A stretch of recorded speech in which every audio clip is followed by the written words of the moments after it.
र आमा बुबा दाजुभाइ तथा दिदीबहिनीहरूमा एउटा सानो अपिल, हामीले कैलाली क्षेत्रमा 2 बाट केपी खनाललाई नै मतदान किन गर्ने त?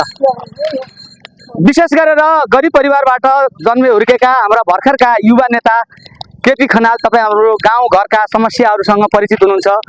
अनि त्यसै गरेर पुराना नेताहरूले, बुढाखाडा नेताहरूले केही पनि गर्न नसकेको अवस्था, युवा जोस र जाँगर भएको युवा नेता हाम्रो केपी खनालजी हुनुहुन्छ। उहाँलाई भोट दिएर अनि अत्यधिक मतले विजय गराउनु होला। हामीले बालेन शाहलाई प्रधानमन्त्री बनाउनको लागि तपाईँहरूले भोटलाई विभाजन नगरिदिनु होला, सबैजनाले घन्टी चुनाव चिन्हमा छाप लगाइदिनु होला। अनि त्यसै गरेर उहाँलाई नै भोट दिनुपर्ने अर्को एउटा मुख्य कारण के भनेपछि युवा वर्गले विदेशिनु परेको तीतो यथार्थ तपाईँ हाम्रो अगाडि विदिँदैछ। अनि यो कुरालाई हामीले अन्त्य गर्नको लागि, रोजगारीका अवसरहरू सिर्जना गर्नका लागि हामी त्यति धेरै ठुला मिठा मिठा गुलिया कुराहरू पनि नगरौँ। जग बसाउँ, बिस्तारै हुने हो, एकैचोटिमा हुने त होइन।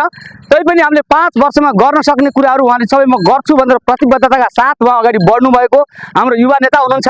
उहाँलाई नै भोट हालेर तपाईँहरू विजय गराउनु भयो भने नयाँ जोस र जाँगर भएको मान्छेलाई हामीले अगाडि बढ्छु, केही गर्छु भन्ने एउटा जिम्मेवारी बोकेर जान लागेको युवालाई हामीले काँध दिनुपर्छ, हात दिनुपर्छ, साथ दिनुपर्छ। अनि पाइला पाइलामा साथ दिनको लागि केपी खनालजीलाई नै अत्यधिक बहुमतले विजय गराइदिनु होला। अनि बुढाखाडा नेताहरूबाट केही हुनेवाला छैन, देखिसक्नुभयो, यहाँभन्दा अगाडि देखिसक्नु भएकै हो। केही परिवर्तनहरू पनि भएनन्। त्यसकारणले हाम्रो कैलाली क्षेत्र नम्बर 2 बाट हाम्रो युवा नेता, जेनजी नेता केपी खनालजीलाई अत्याधिक मतले विजय गराउनका लागि चुनाव चिन्ह घन्टीमा, पुरै घन्टीमा बनाइदिनु होला भन्ने विनम्रताका साथ अनुरोध गर्दछु। एकदम जुझारु नेता हुनुहुन्छ, कति सक्रिय हुनुहुन्छ, कति मिजासिल हुनुहुन्छ। तपाईँहरूकै हाम्रै आफ्नै छोरा सम्झनु होला। तपाईँहरूकै छोरा हो, यही गाउँमा आटो पिठो खाएर हुर्केको मान्छे हो।